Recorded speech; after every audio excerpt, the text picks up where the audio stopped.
I think if you're lucky enough to find somebody that you get on with that ticks even half of your boxes, then you should stay with that person. That's a good match. We tend to think of people as being perfect for each other. They're not perfect. People just kind of work, you know? Like, I'll give you an example. I don't understand those couples that want to be with their girlfriends 24/7.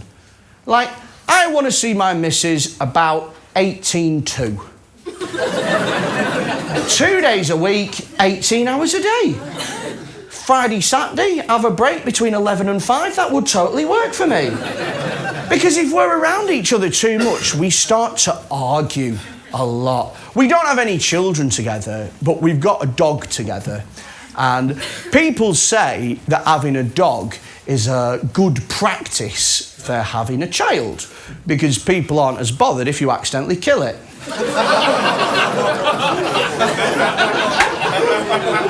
If you've got a child and something happens to it, you've got to fill out paperwork. There's the proper authorities to notify. You accidentally kill your dog, the worst you've got to hope is that it's bin day.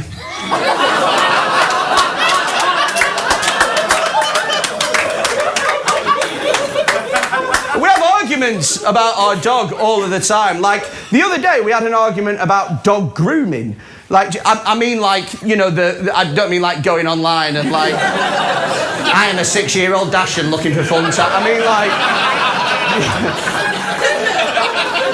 you know, like pedicures and stuff for the dog. And 44 quid dog grooming cost. 44 quid.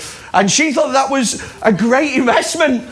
And I don't really feel comfortable spending more on grooming my dog than I do on grooming my fucking self. And her whole argument behind this, by the way, her whole argument was, do you not want strangers to come up to you and tell you what a lovely groomed dog you've got? Absolutely not, no. That is weird as fuck. Because if I was walking my dog through the park and somebody stopped me and went, you've got a lovely groomed dog, I would assume they want to fuck the dog. I get cats and dogs, by the way. Cats and dogs are top-tier pets for me. And then you've got rabbits and guinea pigs and shit that are more expendable pets. They're not quite at the same level as cats and dogs. Like, every time I see somebody who's got a guinea pig, I'm like, fucking idiot. You know what I mean? Like, I don't look at them with the same level of respect that I do for dog owners. That's weird. But right at the bottom of that chain are people who've got weird pets. Do you know, like, these are my Madagascan mealworms? Like, what the Do you know, like, people with, like, a bearded dragon, and they think it makes them the coolest person in the fucking world. Oh, do you want to ask any questions about bearded dragon? Did you know the bearded dragon is indigenous to the southern parts of... What these people won't tell you when they're whittering on about their shit pet, what they won't tell you is how much they had to pay for the tank to keep it in. They won't tell you how much the light cost. They won't tell you that these animals have to eat at certain specific points of the day, so you got to wake up at 2:30 in the morning to feel it dead fucking crickets. And for what? What enjoyment do you get out of them? You can't pet them, you can't take them for a walk. No, they just sit there waiting to die like an old person in a nursing home. Having a weird pet is a lot like having a demanding girlfriend, in that you only put up with it because you want to fuck it. I think that's what you should ask somebody the next time they tell you they've got a chameleon or something. If you've got any questions about chameleon ownership. Yeah, I've got a question. You ever stick your dick in it? Hey, I'm not here to judge, I just wanted to know if it changed colour. Having a dog affects your life in different ways, you know? It's crazy. Like, we don't really go out and drink anymore because we got the dog. Which is fine, because I'm at the age now where I feel like I don't fit in anywhere.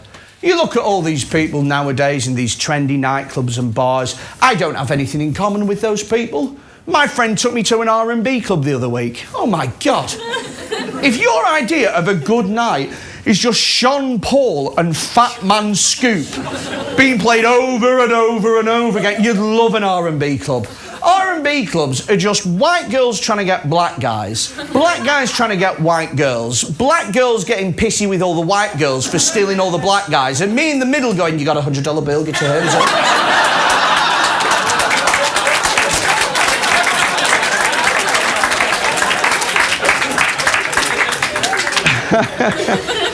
So I don't go out and drink anymore. We don't eat out anymore either. That's the thing that I miss. We don't eat out because we've got the dog. It's too much hassle. The last time I went out, me and a few of my lad mates, we went for Nando's, and funnily enough, one of my friends got food poisoning, and he was ill for 3.5 weeks.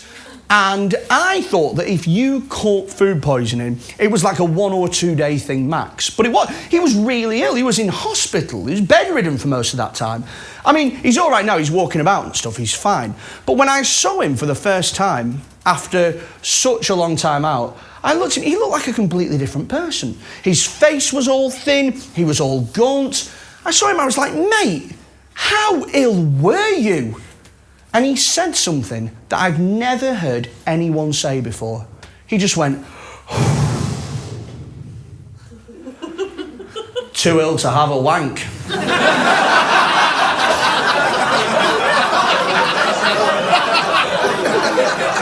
Those were his exact words, by the way. Too ill to have a wank. And the weirdest thing is in my head, I instantly knew how ill that was.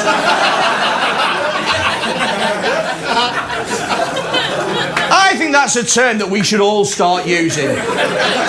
Collectively, as of today, we should all go away and try and push that into the English language. Because if we all started using it, eventually you could call in work.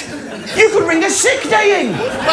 Yeah, I'm sorry, I don't think I'll be coming in today. Why not? Is everything all right? Well, I woke up this morning and I tried having a wank. And just wasn't feeling it, not coming in.